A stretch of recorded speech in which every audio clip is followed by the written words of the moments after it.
High বন্ধুরা, কেমন আছেন? আশা করি সকলেই ভালো আছেন। আপনারা তো সাবুদানা অনেক ধরনের অনেক কিছুই খেয়েছেন। তো আপনারা একবার এইভাবে একবার সাবুদানা ভিজিয়ে 3 ধরনের জিনিস বানিয়ে খেয়ে দেখবেন। এটা কিন্তু খুবই টেস্টি আর খেতে কিন্তু খুবই দারুণ লাগে। তো চলুন তার জন্য কী কী নিতে হবে দেখে নিই। এইখানে একটা ছোটো সাইজের আলু নিয়েছি, এটা গ্রেটারতে গ্রেট করে নিতে হবে এইভাবে। আর এটা জলে ভালো করে পরিষ্কার করে 2-3 বার ধুয়ে জলটা নিংড়ে এভাবে শুকনো শুকনো করে নিতে হবে। অল্প ধনেপাতা কুচি, একটা কাঁচা লঙ্কা এভাবে ছোটো ছোটো করে কুচিয়ে নিতে হবে। আর 4টে চিকেনের পিস। এটা ভালো করে জলে অল্প আদা রসুন আর লবণ দিয়ে সিদ্ধ করে দিতে হবে, পরে জলটা ফেলে দিতে হবে। আলুর তরকারি বেঁচে থাকা আলু অল্প নিয়েছি, হাফ বাটি। 2 বাটি ময়দা,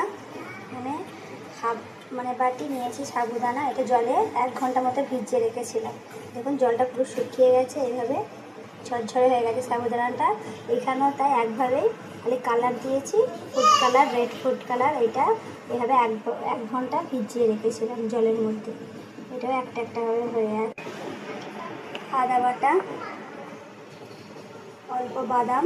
এই বাদামটাকে আমি এখানে ভেজে এটা পাউডার করেছি। এটা পাউডারটাই দরকার লাগে, বাদামটা লাগবে না। আপনাদেরকে দেখাবার জন্য বাদামটা রেখেছি, যে এই বাদামটাই নিয়েছি। হাফ চামচ মতো গোটা জিরে, হাফ চামচ গোলমরিচের গুঁড়ো, 1 চামচ কর্নফ্লাওয়ার, ভুট্টার আটা, হাফ চামচ লবণ আর হাফ চামচ বেকিং পাউডার আর ঘি। আর ভাজার জন্য তেলটা লাগবে। ময়দাটা মেখে নেবো। একটা বাউল নিয়েছি, বাউলে ময়দাটা ঢেলে দেবো। 2 বাটি ময়দা, অল্প লবণ, 2 চামচে ঘি। ভালো করে এটা ময়ন দিয়ে নেবো এভাবে। অল্প অল্প জল দিয়ে আটাটা মেখে নেব।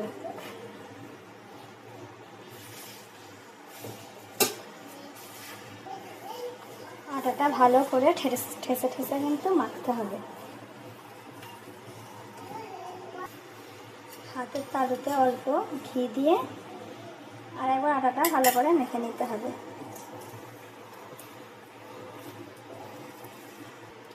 এই আছে, এটা 5 মিনিট ঢাকনা চাপাতে সাইডে রেখে। একটা ছোট হাঁড়ি নিয়েছি, ওতে অল্প সাবুদানা আর জল দিয়ে গ্যাসে বসিয়ে দেবো সিদ্ধ করার জন্য।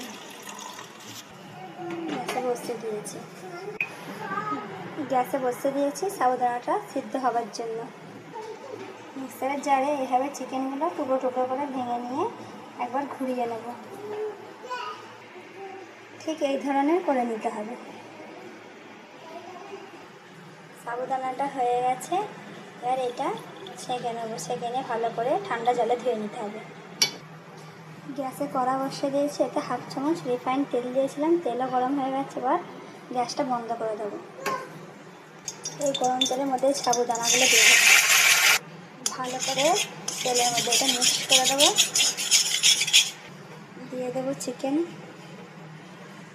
অল্প গোটা জিরে, অল্প ধনেপাতা কুচি, কাঁচা লঙ্কা কুচি, আলু, গোল গুঁড়ো, স্বাদ মতো লবণ। লবণটা আপনারা আপনাদের হিসাবে দেবেন। 1 চামচ মতো বাদাম গুঁড়ো। সব কিছু ভালো করে মিক্স করে নিতে হবে। এটা প্লেটে ঢেলে নিয়েছি, এবার এটা এক সাইডে রেখে দেবো। নিয়েছি 2 চামচ ঘি, 1 চামচ কর্নফ্লাওয়ার। এটা ময়ন দেওয়ার জন্য এটা তৈরি করতে হবে। হাফ চামচি ময়দা, হাফ চামচেরও কম বেকিং পাউডার। ভালো করে সব কিছু মিক্স করে নিতে হবে। মিক্স করা হয়ে গেছে, ঠিক এই ধরনের থাকবে। ময়দা মাখাটা 2 ভাগে ভাগ করে নিয়েছি, একটা পরোটা করার জন্য আর একটা প্যাটিস করার জন্য। গোল করে বেলে নিয়েছি, আর এটা চারিদিকে লাগিয়ে দেবো। এইভাবে লাগানো হয়ে গেছে, চারিদিকে এভাবে আটা ছড়িয়ে দেবো, শুকনো আটা মানে ময়দা। এবার এইভাবে অর্ধেকটা ফোল্ড করতে হবে, এবার এই সাইডে এইভাবে লাগিয়ে নিতে হবে। এইদিকেও শুকনো ময়দা ছড়িয়ে দেবো। এইভাবে ফোল্ড করে না, ফের এইভাবে লাগিয়ে নিতে হবে। পুরো চারিদিকটা দিয়ে দেবো শুকনো ময়দা। ফের এইভাবে একটা ফোল্ড করতে হবে। লাগানো হয়ে গেছে, এইভাবে আমরা বন্ধ করে দেবো। এভাবে গোল করে নিতে হবে আটাটাকে, এইভাবে হাতে করে এইভাবে করে নিতে হবে। ছুরি দিয়ে 4 পিস করে নিয়েছি। এইভাবে আঙুল দিয়ে টিপে টিপে গোল করে নেব। এইভাবে করে এর ভেতরে পুরটা দিয়ে নেব। একদম দেখুন ভরে ভরে চিকেনের পুরটা দিয়ে নিয়েছি। এবার মুখটা বন্ধ করে দেব।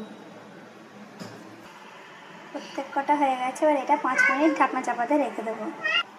এই যে আটার আর এক ভাগ যেটা পরোটা করবো, সেটা 3 ভাগ এভাবে কেটে নিয়েছি ছুরি দিয়ে। এবার এক এক করে পরোটা বানাবো। গোল করে বেলে নিয়েছি আর চারিদিকটা এভাবে লাগিয়ে দেবো চিকেনের পুরটা। এভাবে ফোল্ড করে বন্ধ করে দেবো। সব কটাই হয়ে গেছে। গ্যাসে কড়া বসে দিয়েছি। এখানে আমি রিফাইন তেল নিয়েছি। তেলটা হালকা গরম হয়ে গেছে। এবার প্যাটিসগুলো দিয়ে দেবো। একদম স্লো আছে এটা ভাজতে হবে। অল্প আটাকে লম্বা করে এইভাবে সরু দড়ির মতো করে নিয়ে জলে ডুবিয়ে নিয়েছিলাম। এইভাবে একটা ডিজাইন বানিয়ে নিয়েছি। এবার মাঝখানটা কালার মাখানো সাবুদানাটা লাগিয়ে দিয়েছি। লাল লাল করে ভাজা হয়ে গেছে। ভাজতে ঠিক 5 মিনিট লেগেছে। এবার এক এক করে তুলে নেব। এই তেলেই দিয়ে দেবো এই পরোটাগুলো, ভেজে নেব। ভাজা হয়ে গেছে। এবার এগুলো তুলে নেব। বানিয়ে নেব সাবুদানার বড়া। সাবুদানাটা নিয়ে নিয়েছি আর বাদাম গুঁড়ো আর একটু দিতে হয়। বাদাম গুঁড়ো এখানে, আলু সিদ্ধটা তরকারি, অল্প ধনে পাতা কুচি, আদা বাটা অল্প, 1/2 চামচ গোটা জিরে, ছোটো চামচের 1 চামচ লবণ, 1/2 চামচ গোলমরিচের গুঁড়ো, একটা কাঁচা লঙ্কা কুচি, 1 চামচ বাদামের গুঁড়ো। সব কিছু ভালো করে হাতে করে মিক্স করে নিতে হবে। সবকটা এভাবে গোল গোল করে নিয়েছি।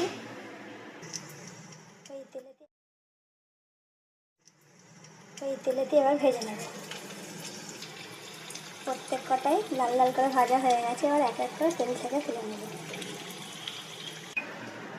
হয়ে গেছে, দেখুন দেখতে কত সুন্দর লাগছে। সাবুদানার বড়াগুলো কিন্তু ভাঙেনি। এখানেও সাবুদানার প্যাটিস, সাবুদানার পরোটা সব কিছু হয়ে গেছে। আপনাদেরকে একটা প্যাটিস ভেঙে দেখায়। দেখুন কত মুচমুচে, আওয়াজটা শুনছেন। দেখুন ভাঙলে একদম এত খাস্তা। ভেতরে দেখুন স্টাফিংটা কত সুন্দর, গালে দিলেই পুরো মিলিয়ে যাবে। আপনারা এভাবে বাড়িতে অবশ্যই একবার বানিয়ে খেয়ে দেখবেন। যদি আমার ভিডিও এবং রেসিপিটা আপনাদের ভালো লাগে তো লাইক, সাবস্ক্রাইব এবং ফলো করবেন। Thank you.